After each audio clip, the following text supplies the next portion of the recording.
चलिए बच्चों आगे बढ़ते हैं और आज की क्लास की स्टार्टिंग का पहला सवाल। ठीक है, ये बेस्ड है उसी टॉपिक के कंटिन्यूएशन पे जो लास्ट क्लास में जहां तक हम लोगों ने पढ़ा था। आइए देखते हैं क्या है सवाल। क्वेश्चन कुछ ऐसा है कि find kinetic energy and speed of electron if it absorbs electromagnetic radiation of wavelength 800 angstrom revolving in ground state of hydrogen atom. ठीक है, तो ये लीजिए, ये जैसे मैं एक हाइड्रोजन एटम रिप्रेजेंट कर देता हूं। ग्राउंड स्टेट का मतलब ये है n इज इक्वल टू 1। यहां पर हमारे पास कोई एक इलेक्ट्रॉन है, ये यहां पर ग्राउंड स्टेट यानी n इज इक्वल टू 1 में ये कोई एक इलेक्ट्रॉन रिवॉल्व कर रहा है। इसके ऊपर आपने एक इलेक्ट्रोमैग्नेटिक रेडिएशन डाला है। ये जो इलेक्ट्रोमैग्नेटिक रेडिएशन है, इस रेडिएशन का वेवलेंथ है 800 एंगस्ट्रॉम। ठीक है, चलिए सबसे पहले तो हम लोग ये पता लगा लेते हैं कि इस 800 एंगस्ट्रॉम वाले इलेक्ट्रोमैग्नेटिक रेडिएशन के पास एनर्जी कितनी है। तो एनर्जी का formula E is equal to hc by lambda. ये hc की वैल्यू याद है ना, तो hc की वैल्यू होती है 12420 electron volt angstrom divided by 800। कितना आ जाएगा ये? तो ये आ जाएगा हमारे पास 15.52। ये है, ये एंगस्ट्रॉम है, ये एंगस्ट्रॉम कैंसिल, 15.52 इलेक्ट्रॉन वोल्ट। अरे ये तो बाइंडिंग एनर्जी से ज्यादा बड़ी वैल्यू है, या ये तो आयोनाइजेशन एनर्जी से ज्यादा बड़ी वैल्यू है। समझ आ रही है बात क्या कहना चाह रहा हूं? मैं ये कहना चाह रहा हूं कि यहां कहीं पर ये n is equal to infinity वाली ऑर्बिट। इंफिनिटी वाली ऑर्बिट में एनर्जी कितनी है? 0। तो ग्राउंड स्टेट में रिवॉल्विंग इलेक्ट्रॉन यानी कि n इज इक्वल टू 1 पे जो रिवॉल्विंग इलेक्ट्रॉन है उसके पास एनर्जी कितनी होती है? उसके पास एनर्जी होता है -13.6 इलेक्ट्रॉन वोल्ट। यदि आप इसे एग्जैक्टली 13.6 इलेक्ट्रॉन वोल्ट की ही एनर्जी देंगे तो ये कहां चला जाएगा? इंफिनिटी पे। और यदि ये यहां से इंफिनिटी पर पहुंचता है तो अब इसके पास इंफिनिटी पे कितनी एनर्जी होगी? 0। जस्ट ग्राउंड स्टेट से उठकर इंफिनिटी तक पहुंचने के लिए रिक्वायर्ड एनर्जी है 13.6 इलेक्ट्रॉन वोल्ट।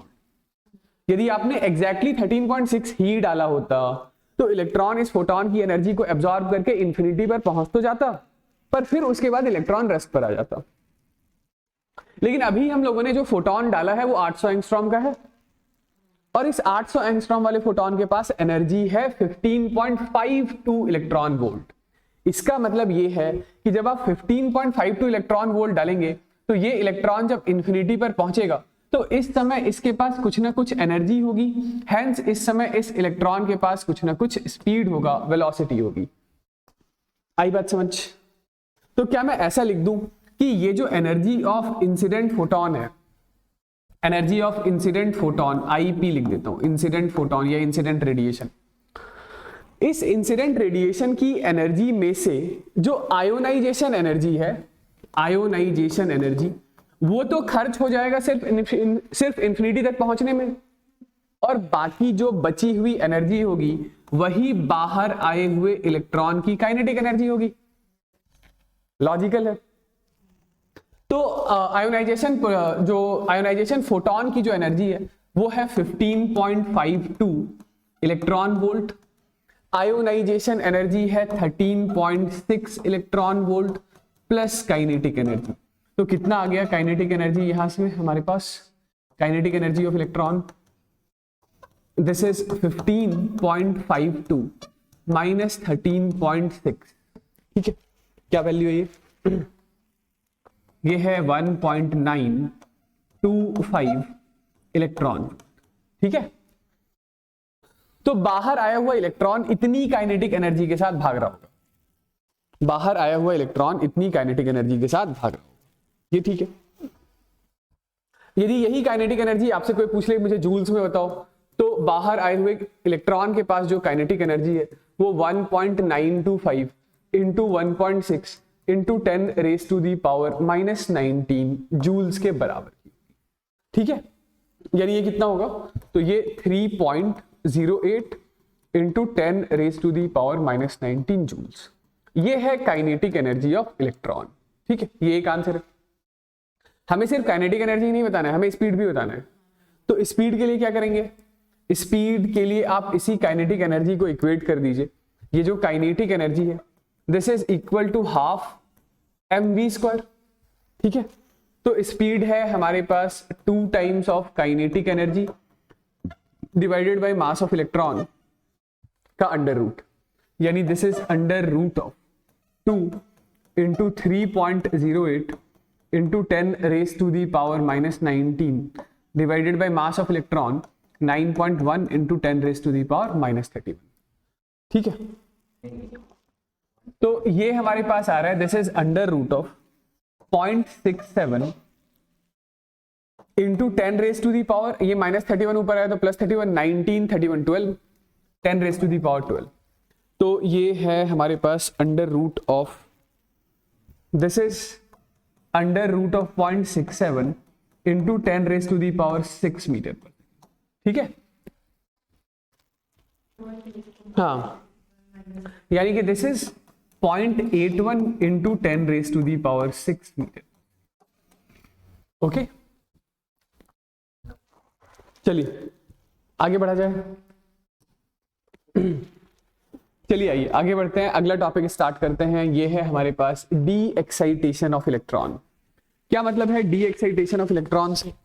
तो सुनिएगा, देखिए जैसे मैं बोलूं कि ये हाइड्रोजन एटम के ही बारे में बात कर लेते हैं, या हाइड्रोजन लाइक कोई सा भी दूसरा जो एटम है, यानी एक इलेक्ट्रॉन वाला एटम। तो ये उसका न्यूक्लियस है, ऑलराइट, ये है इसका न्यूक्लियस, और इस न्यूक्लियस के अबाउट कुछ डिफरेंट ऑर्बिट्स मैं रिप्रेजेंट कर देता हूं। जैसे ये है पहली ऑर्बिट,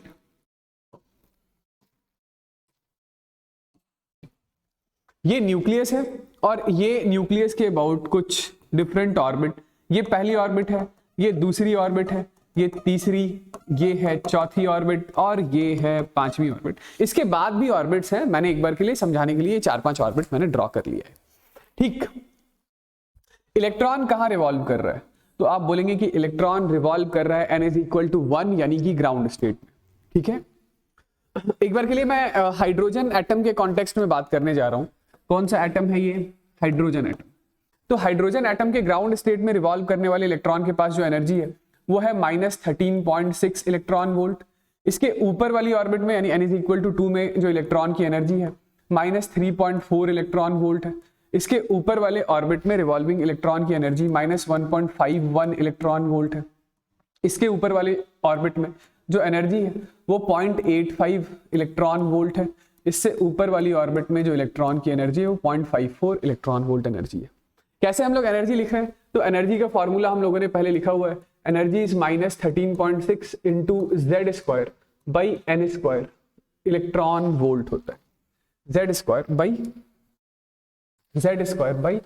n² इलेक्ट्रॉन वोल्ट होता है। या आप इसी चीज को लिखते हैं, this is minus times of R into H into C into Z² by n² electron volt. ठीक है, Z की वैल्यू कितनी है हाइड्रोजन एटम के लिए? तो हाइड्रोजन एटम के लिए Z की वैल्यू 1। ओके, अब सुनिए कहानी सुनिए। मेन मुद्दे की बात यह है कि ये जो ग्राउंड स्टेट में रिवॉल्विंग इलेक्ट्रॉन है, इसे हम लोग किसी तरीके से एक्साइट करना चाहते हैं, किसी तरीके से इसे एनर्जी देना चाहते हैं। तो एनर्जी देने के हमारे पास 2 तरीके हैं, या तो हम लोग इसके ऊपर कोई फोटोन स्ट्राइक कराएं, या नहीं तो एटॉमिक कोलिजन कराएं इस इलेक्ट्रॉन का। ठीक है, मतलब इस इलेक्ट्रॉन के ऊपर कोई वैसा ही दूसरा पार्टिकल इसके ऊपर लाकर हम लोग स्ट्राइक कराएं। तो एटॉमिक कोलिजन हम लोग बाद में अलग से देखेंगे।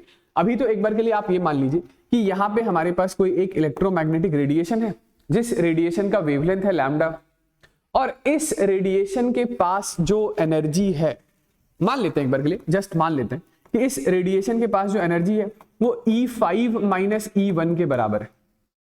मैंने ये वाली बात पहले भी बता रखी है कि ये इलेक्ट्रॉन सिर्फ उन्हीं स्पेसिफिक एनर्जी को या उन्हीं स्पेसिफिक फोटॉन्स को एब्जॉर्ब करेगा जिस फोटॉन के पास की एनर्जी किसी भी 2 ऑर्बिट की एनर्जी डिफरेंस के बराबर हो। यदि फोटॉन के पास की एनर्जी किसी भी 2 ऑर्बिट की एनर्जी डिफरेंस के बराबर का नहीं है, तो ये रिवॉल्विंग इलेक्ट्रॉन कभी भी फोटॉन से आने वाली एनर्जी को या फोटॉन को एब्जॉर्ब नहीं करेगा। ऑलराइट, तो इसीलिए मैं एक बार के लिए क्या मान रहा हूं कि फोटॉन के पास वेवलेंथ है लैम्डा, और फोटॉन के पास जो एनर्जी है वो E5 माइनस E1 के बराबर की है। E5 से मेरे कहने का मतलब है कि दिस इज -0.54 माइनस टाइम्स ऑफ 13.6, ठीक है। तो ये कितना है, ये है 13.06 इलेक्ट्रॉन वोल्ट, ठीक है, 13.06 इलेक्ट्रॉन वोल्ट। अब इलेक्ट्रॉन क्या किया, तो इलेक्ट्रॉन ये एनर्जी लिया और सीधा चला गया कहां पर, n इज इक्वल टू 5 पर, ओके। अब क्या ये इलेक्ट्रॉन हमेशा यहीं पर बैठा रहेगा, बताइए, क्या ये इलेक्ट्रॉन हमेशा n इज इक्वल टू 5 पर रहेगा? नहीं, इलेक्ट्रॉन हमेशा n इज इक्वल टू 5 पर नहीं रहेगा। इलेक्ट्रॉन तो एक बहुत ही छोटे से टाइम ड्यूरेशन, वो 10⁻⁻⁷ या नहीं तो 10⁻⁻8 सेकेंड्स के लिए ही यहां रहेगा। फिर उसके बाद वो क्या होगा, तो वो तुरंत से घूमकर आएगा अपनी ग्राउंड स्टेट वाली यानी अपने ओरिजिनल पोजीशन पर। तो जाने का तो सिर्फ एक रास्ता था कि वो सीधा n इज इक्वल टू 1 से उठ करके सीधा n इज इक्वल टू 5 पर आ गया। अब आने के कितने सारे रास्ते हैं, आने के कितने सारे रास्ते हैं, तो आने के बहुत सारे रास्ते हैं। चलिए एक एक करके काउंट करते हैं वो आने के कितने सारे रास्ते हैं। तो इलेक्ट्रॉन कहां पर पहुंच चुका है, इलेक्ट्रॉन पहुंच चुका है n इज इक्वल टू 5 पर, और इलेक्ट्रॉन हमेशा n इज इक्वल टू 5 पर नहीं रहेगा। इलेक्ट्रॉन कहां क्या करेगा, तो इलेक्ट्रॉन हो सकता है कि सीधा 5 से आ जाए 1 पर, सीधा n इज इक्वल टू 5 से सीधा n इज इक्वल टू 1 पर आ जाए। This is one of the possibility, ठीक है। अदरवाइज ऐसा भी हो सकता था कि electron n is equal to 5 से पहले वो n इज इक्वल टू 4 पर आए, पहले कहां है, n इज इक्वल टू 4 पर, और फिर वहां से वो सीधा n इज इक्वल टू 1 पर आ जाए। ऐसा भी तो हो सकता था, राइट। यानी तो ऐसा हो सकता था कि n इज इक्वल टू 5 से 4 पर आया, फिर n इज इक्वल टू 4 से n इज इक्वल टू 3 पर आया, और फिर वहां से सीधा n इज इक्वल टू 1 पर आ जाए। 4 से सिर्फ 3 पर आए, फिर 3 के बाद सीधा 1 पर आ जाए। या ऐसा भी हो सकता था कि फिर 3 से ही n इज इक्वल टू 2 पर आए, और फिर 2 से n इज इक्वल टू 1 पर आए। समझ रहे हैं क्या, बताइए। तो ये कुछ वेज हैं, क्या यही सिर्फ इकलौता वे है, मतलब अभी और भी पॉसिबिलिटीज यहां पे बनेगी, ठीक है। तो मैं एक तरीके से आपको बस ये एक बार के लिए समझाने की कोशिश कर रहा हूं कि इलेक्ट्रॉन जाने का एक रास्ता n इज इक्वल टू 1 से 5 तक, लेकिन आने के बहुत सारे रास्ते हैं, ठीक है। जैसे ये वाली बात समझ आ गई है यहां तक, ठीक है। ये n इज इक्वल टू सीधा 5 से 4 पे नहीं आता, सीधा n इज इक्वल टू 5 से n इज इक्वल टू 3 तक आ जाता, और फिर 3 के बाद 3 से सीधा 1 आ जाता, या 3 से 2 आ जाता, या 2 से 1 आ जाता। ऐसा भी हो सकता था कि n इज इक्वल टू 5 से ये सीधा n इज इक्वल टू 2 पे आ जाता, और फिर 2 से 1 आता। ऑलराइट, ठीक है।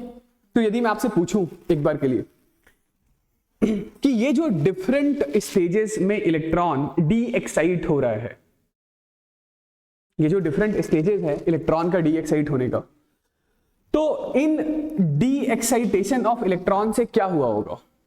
तो जब इलेक्ट्रॉन किसी हायर एक्साइटेड स्टेट से लोअर एक्साइटेड स्टेट में आ रहा है, फॉर एग्जाम्पल ये electron n is equal to 5 से n इज इक्वल टू 4 पर आया, तो यहां से एक इलेक्ट्रोमैग्नेटिक रेडिएशन बाहर आएगा। मैं मान लेता हूं कि इस इलेक्ट्रोमैग्नेटिक रेडिएशन का वेवलेंथ है λ1। यदि आपसे कोई पूछे कि इस रेडिएशन से निकलने वाले वेवलेंथ की वैल्यू बताइए, तो इस रेडिएशन से निकलने वाले वेवलेंथ की वैल्यू आप कैसे बताएंगे। तो energy E is equal to hc/λ, और ये hc/λ किसके बराबर होगा, तो ये hc/λ E5 minus times of E4 के बराबर होगा। आ रही है बात समझ। तो निकलने वाले वेवलेंथ की कैलकुलेशन कर सकते हैं सिमिलरली किसी भी स्टेप के लिए। जैसे यहां से मान लेते हैं ये जो electron n is equal to 4 से n इज इक्वल टू 3 पर आया है, n इज इक्वल टू 4 से n इज इक्वल टू 3 पर आया है, ये λ1 नाम दे देता हूं। n इज इक्वल टू 4 से n इज इक्वल टू 3 वाले को hc/λ2 बोल देता हूं। तो ये किसके बराबर होगी, मतलब यहां से यदि आपको λ2 की वैल्यू कैलकुलेट करना है तो ये λ2 किसके बराबर होगा, this is E4 minus times of E3 के बराबर होगा ना। समझ रहे हैं क्या कहना चाह रहा हूं मैं, ये कहना चाह रहा हूं कि हर वो ट्रांजिशन जो इलेक्ट्रॉन परफॉर्म करेगा किसी हायर एक्साइटेड स्टेट से किसी दूसरे लोअर एक्साइटेड स्टेट में, तो वो जो एनर्जी का डिफरेंस है उतने ही एनर्जी के डिफरेंस के बराबर का एक इलेक्ट्रोमैग्नेटिक रेडिएशन जनरेट होगा, और वो जो इलेक्ट्रोमैग्नेटिक रेडिएशन है उस रेडिएशन का वेवलेंथ आप इस तरीके से कैलकुलेट कर सकते हैं। यानी इन सभी बातों की समरी ये है कि ये जो किसी भी दो एनर्जी स्टेट के बीच का जो एनर्जी का डिफरेंस है, this is equal to H C upon lambda के बराबर। ओके, तो एक एक करके बात कर लेते हैं इसके बाद हम लोग, ठीक है, चलिए। ओके, तो कुछ बातें इसको मैं लिखता हूं पहले। हाँ, तो सबसे पहली बात तो ये है कि जो लोअर स्टेट है, लोअर स्टेट से मेरे कहने का मतलब है n इज इक्वल टू 1, जिसे हम लोग कहते हैं ग्राउंड स्टेट। तो ये ground state is most stable state, most stable state. और कोई इलेक्ट्रॉन चाहता क्या है, कोई इलेक्ट्रॉन स्टेबल होना चाहता है। तो यदि वो स्टेबिलिटी अटेन करना चाहता है तो वो सबसे कम एनर्जी वाली ऑर्बिट में रहना पसंद करेगा, है ना। ओके, तो दूसरा पॉइंट मैं ये कहना चाह रहा हूं कि if excited electron gets back to ground state,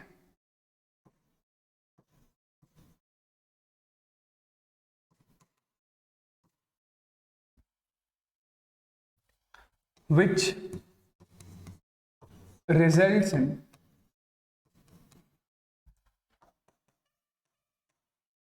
emission of photon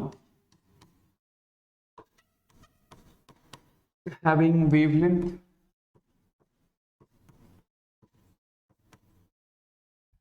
lambda given by, देखिए delta E is equal to, मैं लिख रहा हूं एच सी अपॉन लैम्डा, ठीक है। डेल्टा ई क्या है, तो डेल्टा ई है ये एनर्जी ऑफ किसी हायर एक्साइटेड स्टेट, मतलब ई इज इक्वल टू ये E N two minus times of E N. This is equal to किससे इक्वेट कर दूं बताइए, एच सी बाई लैम्डा से, है ना। अब energy in higher excited state को आप कैसे लिखेंगे, तो ये है minus times of 13.6 into Z square by N two का स्क्वायर लिख दूं। ओके, माइनस माइनस प्लस हो जाएगा 13.6 into Z square by N one square. ये वाली वैल्यू है एच सी बाई लैम्डा के बराबर। ओके, अब यहां से हम लोग क्या करते हैं कि वेवलेंथ की वैल्यू कैलकुलेट करने के लिए, चलिए ये देखिएगा कि ये जो एच सी बाई लैम्डा है, this hc by lambda is 13.6 into 1 by n1 square minus times of 1 by n2 square। ये 13.6 z स्क्वायर, ठीक है। तो बताइए यहां से 1 अपॉन लैम्डा का एक्सप्रेशन हमारे पास कितना आ रहा है, this is 13.6 divided by h into C into ये जेड स्क्वायर है into 1 by N one square minus times of 1 by N two square, ठीक है।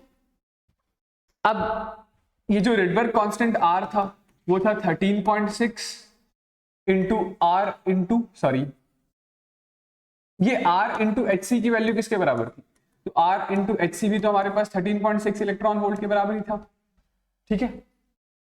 तो क्या मैं ऐसा ऐसा लिख दूं 1 upon lambda is equal to r z square 1 by n1 square minus 1 by n2। तो ये लीजिए, सबसे पहले अभी हम लोग बात कर रहे हैं कि वो जो इलेक्ट्रॉन का डी एक्साइटेशन हुआ है हायर एक्साइटेड स्टेट से लोअर एक्साइटेड स्टेट, तो वहां से एमिटेड जो फोटोन है उस फोटोन के लिए वेवलेंथ की वैल्यू क्या है, तो फोटोन के लिए वेवलेंथ की वैल्यू है 1 upon lambda is equal to R Z square 1 by N one square minus 1 by N two square, ठीक है। आप इसे ऐसा भी लिख सकते हैं कि 1 by lambda is R Z square N two square minus N one square by N one square N two square, ठीक है। तो lambda is equal to N one square N two square by R Z square into N two square minus N, ठीक है। ये 1 by are की value यदि याद हो तो मैंने लिखा रखा था कि 1 बाई आर की वैल्यू कितनी है, तो 1 बाई आर इज 911, ठीक है, divided by Z square into n1 square into n2 square divided by n2 square minus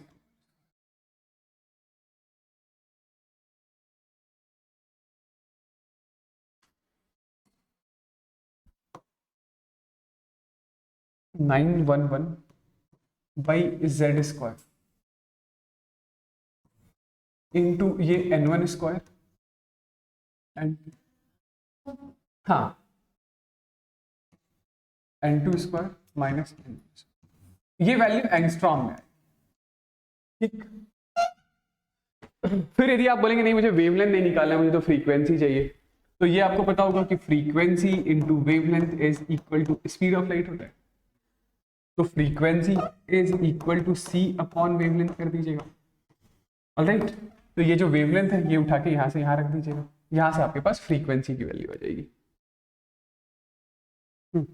चलिए, ये तो एक बात हो गई क्या कि जो बाहर आया हुआ फोटोन है, जो एमिटेड फोटोन है या जो एमिशन फोटोन है, उस फोटोन के लिए वेवलेंथ या फ्रीक्वेंसी आप किस तरीके से कैलकुलेट करेंगे, ठीक है ना।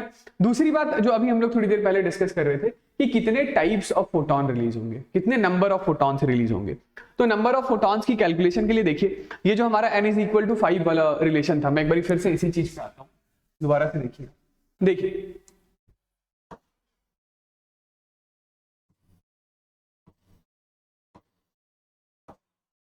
कि ये मान लेते हैं n is equal to n1 है, ये 2 है, ये 3 है, ये 4 है, ये n इज इक्वल टू 5 है, ये इसके ऊपर ये यहां पर कोई n is equal to n है, ठीक है।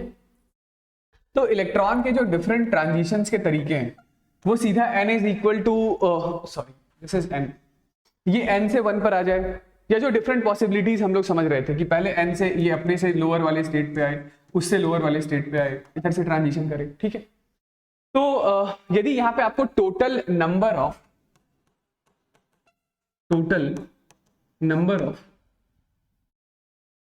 टाइप्स ऑफ फोटोन कैलकुलेट करना है, टाइप्स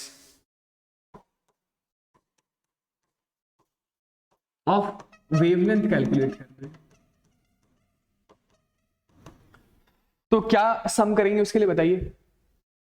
तो इसको हम लोग एक्सप्रेस कर सकते हैं, this is n-1 plus n-2 plus n-3 plus 5 plus 4 plus 3 plus 2 plus 1, मतलब ये समेशन ऑफ n-1 सीरीज है, ठीक है। यदि इलेक्ट्रॉन ग्राउंड स्टेट से उठ करके n is equal to n तक पहुंचा है, तो उसके द्वारा जो emitted different types of wavelength है उसके लिए समेशन इसी तरीके से तो एक्सप्रेस करेंगे। मतलब ये मैं क्या लिखने की कोशिश कर रहा हूं, this is summation of n-1। तो समेशन ऑफ n-1 का फॉर्मूला क्या होता है, summation of n-1 is n into n-1 by 2, ठीक। तो आप चाहें तो सीधा इस रिजल्ट को याद रख लीजिए, यहीं से आपका काम चल जाएगा, ठीक। तो जो मैं एग्जांपल ले रहा था जहां पे इलेक्ट्रॉन को ग्राउंड स्टेट से उठा करके हम लोगों ने कहां तक भेजा था, n इज इक्वल टू 5 तक भेजा था, ठीक है। 5 ये समेशन का फॉर्मूला तो याद है ना, जैसे समेशन ऑफ n क्या होता है, तो summation of n is equal to n into n plus 1 by 2 होता है, तो वैसे ही sum of n-1 is equal to n into n-1 by 2 होता है, ठीक है। ऑलराइट, तो ये हमारे एग्जांपल में n की वैल्यू कितनी थी बताइए, 5 थी। तो ये नंबर ऑफ फोटोन नहीं है, ये टाइप्स ऑफ फोटोन है, इतने टाइप का फोटोन निकलेगा या इतने टाइप का वेवलेंथ रिलीज होगा। ये मत समझ लीजिएगा कि बस जैसे मैं n की वैल्यू यदि 5 लेता हूं तो जो टाइप्स ऑफ फोटोन है, जो टाइप्स ऑफ फोटोन है उसकी वैल्यू कितनी है, तो this is 5 into 5 minus 1 4 by 2, ठीक है। तो 10 टाइप के फोटोन निकलेंगे, यानी 10 अलग अलग टाइप की वेवलेंथ निकलेगी। मैं ये नहीं कह रहा हूं कि बस 10 ही वेवलेंथ निकलेगी, 10 अलग अलग टाइप का वेवलेंथ निकलेगा, ठीक है। चलिए जैसे मैं एक बार पहले दिखा भी देता हूं कौन कौन से वेवलेंथ होंगे। हाँ, मैं क्या कह रहा था कि यहाँ पे जो एमिटेड स्पेक्ट्रल लाइन का नंबर है वो 10 है। 10 कौन से स्पेक्ट्रल लाइन है, तो एक बार देख लीजिए कि n इज इक्वल टू 5 से मान लेते हैं ट्रांजिशन 4 पर हुआ, 5 से 3 पर हुआ, 5 से सीधा 2 पर, या 5 से 1, ठीक है। फिर ये n इज इक्वल टू 4 से 3 पर, ठीक। 4 से 3 पर, यानी तो फिर उसके बाद देख लीजिए कि n इज इक्वल टू 3 से 2 पर और n इज इक्वल टू 2 से 1 पर। ठीक, हाँ, फिर ऐसा भी तो हो सकता है कि सीधा 4 से ये 2 पर आ गया हो या सीधा 4 से 1 पर आ गया हो। कितना हो गया गिनिए, 1 2 3 4 5 6 7 8 9, कौन सा छूट गया?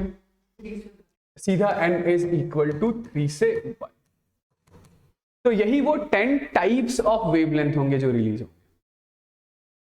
समझ गए ना? जैसे आपसे किसी भी ट्रांजिशन के करस्पॉन्डिंग वेवलेंथ पूछ लिया जाए, जैसे आपसे पूछ लिया जाए कि मुझे तो 4 से 2 वाले में कितना फोटोन, मतलब जो फोटोन रिलीज हुआ है उस फोटोन का वेवलेंथ बता दो, तो कैसे निकालेंगे? फोटोन का wavelength is energy of 4 minus times of energy of 2 that is equal to hc upon lambda. यहां से इस ट्रांजिशन वाला वेवलेंथ आ जाएगा। कोई दिक्कत वाली बात नहीं ना? ठीक है। आप इसी चीज को काउंट करने का एक और तरीका सोच सकते थे कि जो इलेक्ट्रॉन का ट्रांजिशन है वो किसी भी दो स्टेट के बीच में हो रहा है ना, दो स्टेट के बीच में हो रहा है, तो out of n number of things यदि आपको एक बार में कोई दो चीज सेलेक्ट करनी हो, out of n number of चीज यदि आपको एक बार में कोई दो चीज सेलेक्ट करनी हो, तो दो चीज सेलेक्ट करने का फॉर्मूला क्या होता है?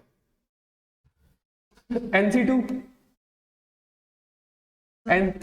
nc2 is n into n minus 1/2। तो यदि इलेक्ट्रॉन का ट्रांजिशन ग्राउंड स्टेट से किसी भी nth स्टेट पे हुआ है तो टोटल नंबर ऑफ फोटोन का फॉर्मूला, एमिटेड फोटोन का फॉर्मूला इज nc2 होगा, क्योंकि एक बार में इलेक्ट्रॉन किसी एक स्टेट से दूसरे स्टेट तक आएगा। तो इट इज समथिंग लाइक कि एक बार में आप out of n number of things कोई दो चीज सेलेक्ट कर रहे हैं। ओके, ठीक है। चलिए आइए आगे बढ़ते हैं। नेक्स्ट हम लोग बात करते हैं अबाउट हाइड्रोजन स्पेक्ट्रम। ठीक है, स्पेक्ट्रम क्या होता है? स्पेक्ट्रम, तो ये देखिए हाइड्रोजन के कुछ डिफरेंट एनर्जी लेवल डायग्राम्स मैंने ड्रॉ कर दिया है कि ये जैसे हाइड्रोजन का ग्राउंड स्टेट है, तो ग्राउंड स्टेट में रिवॉल्विंग इलेक्ट्रॉन की एनर्जी -13.6। ये फर्स्ट एक्साइटेड स्टेट है, यहाँ पे इलेक्ट्रॉन की एनर्जी -3.4 एंड उससे ऊपर वाले जो ऑर्बिट्स हैं सब में एनर्जी हम लोगों ने रिप्रेजेंट कर लिया। ठीक है, चलिए क्या है हाइड्रोजन स्पेक्ट्रम? तो ऐसा है कि जैसे कोई एक इलेक्ट्रॉन है, मान लेते हैं वो इन्फिनिटी वाली, वहां पे उसके पास एनर्जी कितनी है? 0। तो इलेक्ट्रॉन यदि इन्फिनिटी वाली ऑर्बिट से सीधा एक ट्रांजिशन करे ग्राउंड स्टेट, सीधा एक ट्रांजिशन कहां करे? ग्राउंड स्टेट में, या इन्फिनिटी के जस्ट नीचे एक दूसरी एनर्जी ऑर्बिट है, उधर कहीं से इलेक्ट्रॉन ट्रांजिशन करे सीधा कहां? ग्राउंड स्टेट, या n इज इक्वल टू 7 से ट्रांजिशन करे ग्राउंड स्टेट में, n इज इक्वल टू 6 से ट्रांजिशन करे ग्राउंड स्टेट में, या 5 से, या 4 से, या 3 से, या 2 से। मेरे कहने का मतलब है कि इलेक्ट्रॉन किसी भी हायर एक्साइटेड स्टेट से यदि सीधा ग्राउंड स्टेट में आता है, तो ये जो हमारे पास सीरीज है, इसी सीरीज का हम लोग नाम निकाल देते हैं लाइमन सीरीज। लाइमन सीरीज,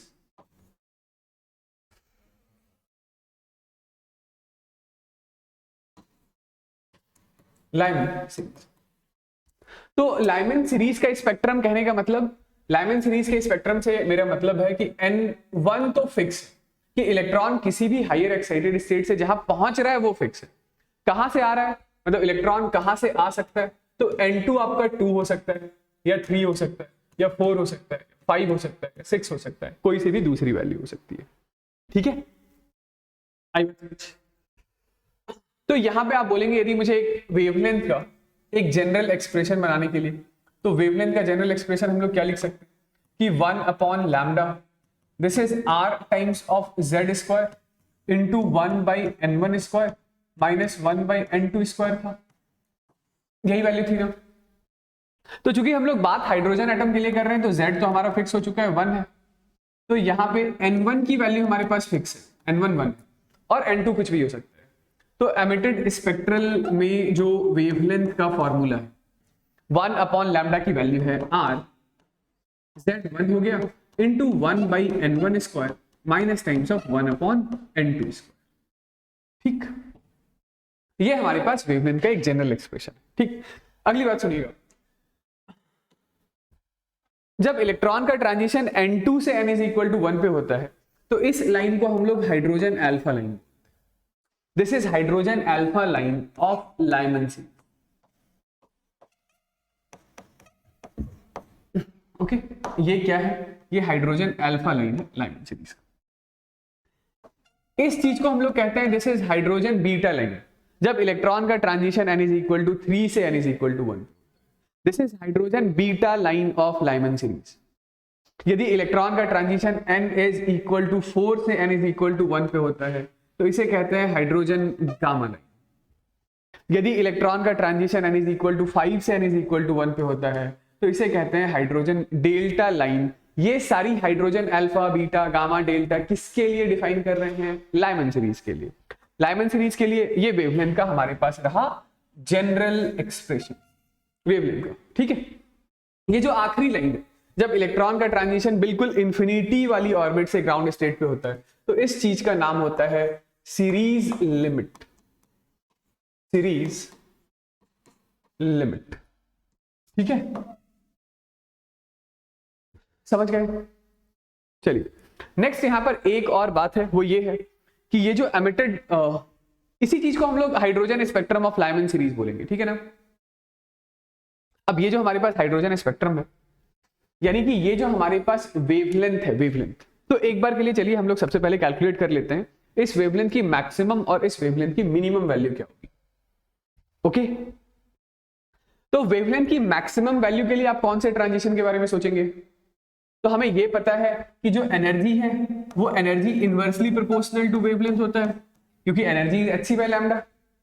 तो देखिए ये जो ट्रांजिशन है इंफिनिटी वाली ऑर्बिट से सीधा n इज इक्वल टू 1, तो इसमें एनर्जी का डिफरेंस सबसे बड़ा है इंफिनिटी वाले से ग्राउंड स्टेट। तो इंफिनिटी वाले स्टेट से ग्राउंड स्टेट में यदि एनर्जी का डिफरेंस सबसे बड़ा है तो यहां पर निकलने वाले फोटोन का वेवलेंथ सबसे छोटा रहा होगा। तो यदि आपको लैम्डा मिनिमम निकालना है, लैम्डा मिनिमम, तो लैम्डा मिनिमम के लिए कौन सी सीरीज मतलब कौन सा स्पेक्ट्रम, कौन सी स्पेक्ट्रल लाइन रिस्पॉन्सिबल है? आंसर इज सीरीज लिमिट वाली लाइन। ओके ना। तो इस लैम्डा मिनिमम की कैलकुलेशन के लिए n2 हो चुका है हमारा इंफिनिटी और n1 तो हमारा 1 था ही सही। तो यहां से बताइए 1 upon wavelength lambda is equal to r 1 by n1 square. तो n1 हमारे पास 1 है minus tens of 1 upon infinity का, ठीक है। अच्छा ये यहां पे मैं n1 इज इक्वल टू 1 लिख देता हूं, ये r ऊपर, ये 1 बाई 1 का स्क्वायर माइनस 1 बाई n2 का स्क्वायर, ठीक है। सॉरी ये यहां 1 कर लीजिएगा करेक्ट करके, क्योंकि n1 तो फिक्स है ना, ठीक है। सिमिलरली नेक्स्ट हम लोग एक बार के लिए मैक्सिमम वैल्यू ऑफ वेवलेंथ भी निकाल लेते हैं। तो मैक्सिमम के लिए बताइए किस ट्रांजिशन के करेस्पॉन्डिंग वेवलेंथ मैक्सिमम रहा होगा? तो जहां एनर्जी का डिफरेंस सबसे छोटा वहां पे वेवलेंथ की वैल्यू सबसे ज्यादा। तो लैम्डा मैक्सिमम के लिए, लैम्डा मैक्सिमम के लिए n1 तो हमारा 1 है ही सही, और n2 की वैल्यू कितनी ले लेंगे बताइए? तो n2 की वैल्यू 2 ले लेंगे। ये लैम्डा मिनिमम था। और सिमिलरली 1 अपॉन वेवलेंथ मैक्सिमम वो क्या होगा? तो वो हो जाएगा r 1 बाई 1 का स्क्वायर माइनस 1 बाई 2 का स्क्वायर 4। कितना आ गया ये? तो lambda maximum is 4 divided by 3r, ठीक है।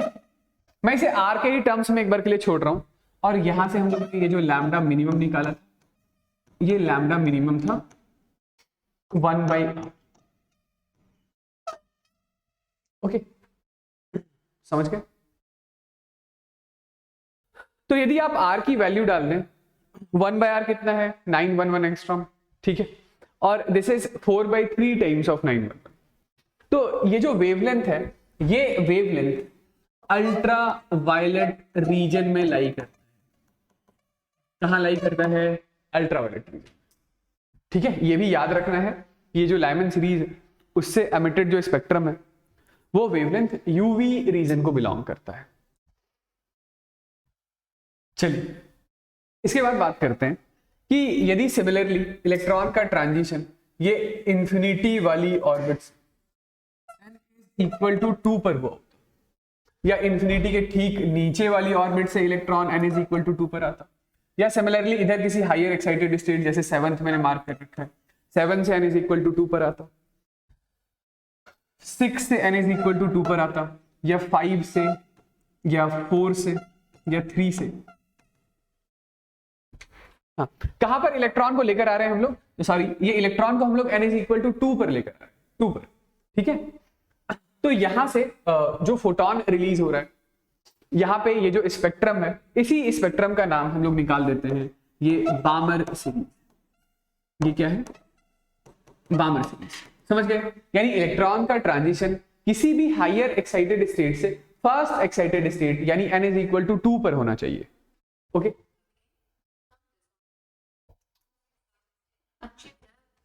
चलिए दूसरी सीरीज के बारे में बात करते हैं। दूसरी सीरीज है बामर सीरीज। तो बामर सीरीज के लिए क्या होता है कि इलेक्ट्रॉन का ट्रांजिशन किसी भी हायर एक्साइटेड स्टेट से फर्स्ट एक्साइटेड स्टेट यानी n इज इक्वल टू 2 पर इलेक्ट्रॉन पहुंचना चाहिए। अब 2 पर वो कहां से पहुंच सकता है, तो इन्फिनिटी से, इन्फिनिटी के जस्ट नीचे से। मैंने जो फिगर ड्रॉ किया है उसमें 7 से, 6 से, 5 से, 4 से, 3 से, 2 सॉरी 3 से, कहीं पर भी कहां तक, मतलब कहां तक आना चाहिए इलेक्ट्रॉन को, तो n इज इक्वल टू 2 तक, ठीक है। तो इसी सीरीज का हम लोग क्या नाम निकाल देते हैं, यह है हमारा दूसरा बामर सीरीज। बामर सीरीज, तो बामर सीरीज के लिए ये n1 की वैल्यू क्या है, n1 हमारा 2 है, और n2 आपका ये 3 हो सकता है, 4 हो सकता है, 5 हो सकता है, 6 हो सकता है, ठीक है। 2 से बड़ी कोई सी भी वैल्यू हो सकती है। यदि यहाँ पे आप मुझे बोलेंगे कि लैम्डा का एक जनरल एक्सप्रेशन लिखने के लिए, तो 1/λ is equal to r into 1/2 का square 4 minus times of 1/n2 का स्क्वायर, ठीक है। अच्छा, इसमें ये याद रखिएगा, ये पहले हम लोग n1 लिख रहे हैं, n1 मतलब जहां इलेक्ट्रॉन पहुंच रहा है, दूसरा n2 है जहां से इलेक्ट्रॉन आ रहा है, ओके। इसके लिए भी हम लोग लैम्डा मैक्सिमम और लैम्डा मिनिमम के बारे में फटाफट बात कर लेते हैं। तो मिनिमम वेवलेंथ कहां निकलेगा, जहां एनर्जी का डिफरेंस सबसे बड़ा होगा, क्योंकि energy is inversely proportional to wavelength होता है। तो यदि इलेक्ट्रॉन ने ट्रांजिशन किया है इन्फिनिटी वाली ऑर्बिट से n इज इक्वल टू 2 पर, तो वहां से निकलने वाले वेवलेंथ की वैल्यू सबसे छोटी होगी, सबसे शॉर्टेस्ट होगी, ठीक है।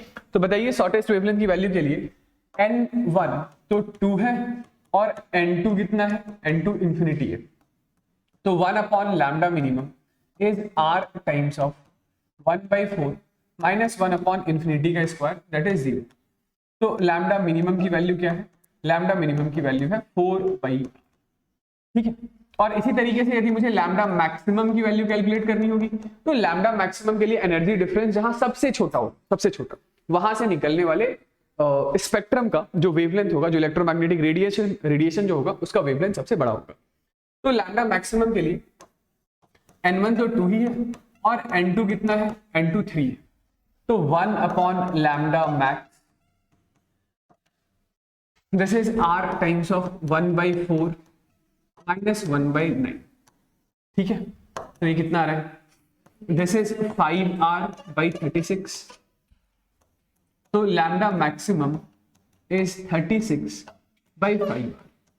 यहाँ पे 1/r की वैल्यू मैंने बता रखा है कि 1/r इज 911 होता है, तो इसी को आप लिख सकते हैं दिस इज 4 × 911 एंगस्ट्रॉम, और ये है 36/5 × 911। ओके, हाँ फिर से देख लीजिए कि इस चीज का क्या नाम निकालेंगे, तो ये होगा hydrogen alpha line of Balmer series. यानी कि जब इलेक्ट्रॉन का transition n is equal to 3 से n इज इक्वल टू 2 पे होता है, तो इसी को हम लोग कहते हैं this is hydrogen alpha line of Balmer series. इससे ऊपर वाले ट्रांजिशन को हाइड्रोजन बीटा लाइन, यानी इलेक्ट्रॉन का transition n is equal to 4 से जब n इज इक्वल टू 2 पर होगा, इससे ऊपर वाली लाइन के लिए नाम होगा हाइड्रोजन गामा, इससे ऊपर वाली लाइन के लिए हाइड्रोजन डेल्टा। और ये जो आखिरी लाइन है, आखिरी लाइन यानी इलेक्ट्रॉन का ट्रांजिशन इंफिनिटी से n इज इक्वल टू 2 पर होता है, तो इस चीज को हम लोग कहते हैं this is series limit of Balmer series. Okay, तो सीरीज लिमिट के करस्पॉन्डिंग बनने वाला जो हमारा वेवलेंथ है, वही वेवलेंथ सबसे छोटा होता है। मेरे पास में थोड़ा स्पेस कम था, इसीलिए मैंने वो बामर इरेज कर दिया है, ठीक है। हम लोग बात कर रहे हैं तीसरे स्पेक्ट्रम के बारे में, विच इज पैस्टन सीरीज, ठीक है। तो पैस्टन सीरीज के लिए क्या होना चाहिए कि इलेक्ट्रॉन का ट्रांजिशन किसी भी हायर एक्साइटेड स्टेट से सेकेंड एक्साइटेड स्टेट यानी n इज इक्वल टू 3 पे होना चाहिए। तो पैशन सीरीज के लिए n1 की वैल्यू है 3 के बराबर, ओके, और n2 क्या हो सकता है? तो आपका n2 4 हो सकता है, 5 हो सकता है, 6 हो सकता है, 7 हो सकता है, कुछ भी। हाँ अच्छा, ये सॉरी, जो बामर सीरीज है उसमें विजिबल रीजन लिख लीजिएगा। ये जो बामर था, बामर सीरीज, वो विजिबल रीजन में लाई, विजिबल, ठीक है, विजिबल रीजन में। ये था ना हमारा बामर सीरीज, तो बामर सीरीज विजिबल रीजन में लाई कर, ठीक। हाँ, तो ये पैशन सीरीज में समझ गए कि इलेक्ट्रॉन का ट्रांजिशन किसी भी हायर एक्साइटेड स्टेट से सेकेंड एक्साइटेड स्टेट यानी n इज इक्वल टू 3 पर होना चाहिए। वेवलेंथ के बारे में बात करें तो 1 upon lambda is r times of 1/3 का स्क्वायर 9 माइनस 1 अपॉन n2 का स्क्वायर, ऐसा एक्सप्रेस, ठीक। तो ये हो गई हमारी पहली line, this is hydrogen alpha line of Paschen series, ये है पास्चन सीरीज।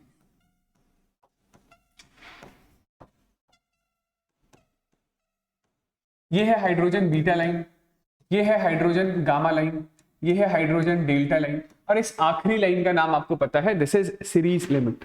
तो अब तक आप समझ गए होंगे कि यदि यहां पर आपको लैम्डा मिनिमम की वैल्यू निकालनी, मिनिमम लैम्डा, तो मिनिमम लैम्डा की कैलकुलेशन के लिए जो n2 है वो कितना ले लेंगे बताइए? इंफिनिटी। n2 जैसे ही आपने इंफिनिटी लिया तो 1 upon lambda is r times of 1 upon 9 minus 1 upon infinity का स्क्वायर है, यानी कि लैम्डा मिनिमम की वैल्यू कितनी है?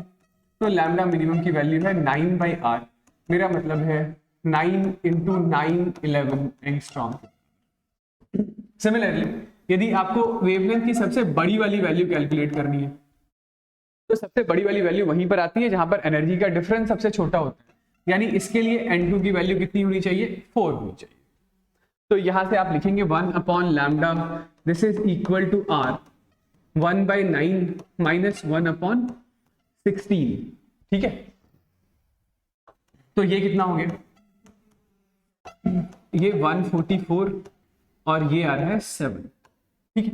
तो लैम्डा मैक्सिमम इज 144/7r के बराबर, 144/7r, ओके। तो ये जो हमारे पास स्पेक्ट्रल सीरीज है, अब ये पहला हमारे पास यूवी रीजन था, उसके बाद विजिबल है, और इसके आगे वाले सारे इंफ्रारेड रीजन को बिलोंग करते हैं। इसके आगे वाले जो सारे सीरीज हैं वो सब इंफ्रारेड रीजन को बिलोंग करेंगे। ये वेवलेंथ की वैल्यू आप चाहें तो कैलकुलेट करके देख सकते हैं, वेवलेंथ इंफ्रारेड रीजन में लाई करता है, ठीक है। चलिए, तो नेक्स्ट है हमारे पास ब्रैकेट सीरीज। तो ब्रैकेट सीरीज के लिए क्या होगा कि इलेक्ट्रॉन का ट्रांजिशन किसी भी हायर एक्साइटेड स्टेट से n इक्वल टू 4 पर होना चाहिए, किसी भी हायर एक्साइटेड स्टेट से n इज इक्वल टू 4 पर होना चाहिए, समझ गए। तो ये जो हमारे पास स्पेक्ट्रल सीरीज होगी इसी का नाम होता है ब्रैकेट सीरीज। ये पहली लाइन को हम लोग hydrogen alpha line of Brackett series, इससे आगे वाली लाइन को हाइड्रोजन बीटा लाइन, इससे ऊपर वाली लाइन को हाइड्रोजन गामा, इससे ऊपर वाली लाइन को हाइड्रोजन डेल्टा लाइन बोलेंगे, ठीक है। तो इस ब्रैकेट सीरीज के लिए जो n1 की वैल्यू है वो n1 की वैल्यू कितनी है? 4, और n2 क्या हो सकता है? तो n2 5, 6, 7, 8, 9, 10 कुछ भी हो सकता है, समझ गए। यहाँ पे जो 1 अपॉन लैम्डा का जनरल एक्सप्रेशन यदि हमें लिखना होगा तो 1 अपॉन लैम्डा इज r 1/4 का square 16 minus 1 upon n2 square. यहां से यदि हमें लैम्डा की मैक्सिमम या मिनिमम वैल्यू लिखनी है, चलिए पहले मिनिमम वैल्यू ही लिख लेते हैं। तो लैम्डा मिनिमम के लिए अब तक समझ आ गया होगा कि n2 कितना होना चाहिए? इंफिनिटी होना चाहिए। n2 यदि इंफिनिटी होगा तो 1 upon wavelength minimum is r times of 1 upon 16 minus 0, यानी वेवलेंथ की जो मिनिमम वैल्यू है वो 16/r है, यानी 16 इंटू 911 एंगस्ट्रॉम। और जो वेवलेंथ की मैक्सिमम वैल्यू है, मैक्सिमम वैल्यू, तो मैक्सिमम के लिए N2 हम लोग कितना ले लेंगे 5, यानी इलेक्ट्रॉन जस्ट ऊपर वाली ऑर्बिट से आएगा तो एनर्जी डिफरेंस सबसे छोटा होगा, वेवलेंथ की वैल्यू सबसे बड़ी होगी।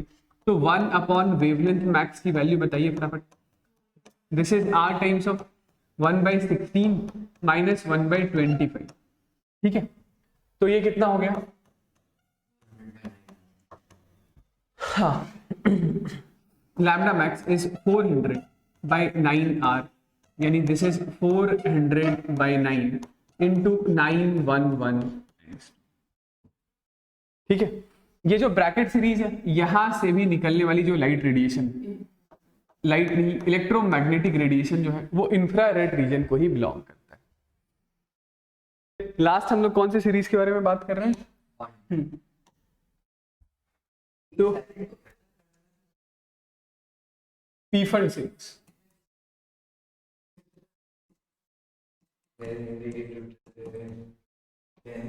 कि इलेक्ट्रॉन का ट्रांजिशन यहां पर किसी भी हाइयर एक्साइटेड स्टेट से n इज इक्वल टू 5 पर होना चाहिए, समझ गए ना।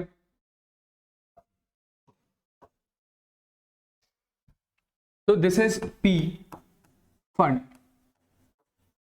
Series, P fund series, P fund series, ठीक है। यहां पे भी ये जो पहली लाइन है, इस लाइन को हम लोग हाइड्रोजन अल्फा लाइन, इसके ऊपर वाली लाइन को हाइड्रोजन बीटा लाइन, इसके ऊपर वाली लाइन को हाइड्रोजन गामा लाइन, एंड उसके ऊपर वाली लाइन को हाइड्रोजन डेल्टा लाइन, ठीक है। किसके लिए, पी फंड सीरीज के लिए। तो यहाँ पे N1 की वैल्यू कितनी है बताइए, N1 की वैल्यू है 5 और N2 की वैल्यू तो वो 6 हो सकता है, 7 हो सकता है, 8 हो सकता है, ठीक है। कोई से भी दूसरी वैल्यू हो सकती है। तो बताइए यहां से 1 अपॉन लैम्डा का जो एक्सप्रेशन है वो r टाइम्स ऑफ 1 अपॉन 5 का square 25 minus times of 1 upon N2 का स्क्वायर, ठीक है। यदि यहाँ पे आपको वेवलेंथ की मैक्सिमम, या चलिए पहले मिनिमम निकाल लेते हैं, मिनिमम वैल्यू निकालना है तो वो N2 फिर से हम लोग इन्फिनिटी लिखेंगे, 1 upon wavelength minimum, this is r 1/25 minus ये 1 अपॉन इन्फिनिटी, ये 0 हो जाएगा। तो मिनिमम वैल्यू ऑफ वेवलेंथ कितना है, minimum value of wavelength is 25/r, ठीक है। यानी minimum value of wavelength is 25 into 911। Similarly यदि आपको मैक्सिमम वैल्यू ऑफ वेवलेंथ निकालना है तो इसके लिए N2 कितना होगा, N2 इसके लिए हो जाएगा 6, ठीक है। तो ये लीजिए वेवलेंथ की मैक्सिमम वैल्यू कितनी हो जाएगी, तो 1 upon maximum value of wavelength is r 1/25 minus times of 1/36, कितना हो गया ये बताइए, क्या 900/11 इंटू r, यानी 900/11 इंटू r इज 911, ठीक है। हाँ ये 900/11 r था, तो 1/r की वैल्यू हम लोगों ने 911 लिख दिया है, ठीक है। इसके आगे वाले सीरीज को क्या बोलते हैं, इसके आगे वाले सीरीज को हम्फ्री सीरीज। तो हम्फ्री सीरीज में क्या होगा कि N1 इज इक्वल टू 6 होगा और N2 इज इक्वल टू 7, 8, 9 हो जाएगा, ठीक है। लिखना चाहे तो लिख लीजिएगा, याद रखिएगा हम्फ्री सीरीज कहने का मतलब है कि N1 की वैल्यू 6 होगी और N2 7, 8, 9, 10 ऐसी वैल्यूज होगा, वो भी हाँ। तो ये भी कहाँ किस रीजन में लाई करेगा, तो ये भी इंफ्रारेड रीजन में ही लाई करता है, ठीक है। पहचाना। तो चलिए ठीक है, इसके प्रॉब्लम हम लोग बनाते हैं नेक्स्ट क्लास में, ठीक है।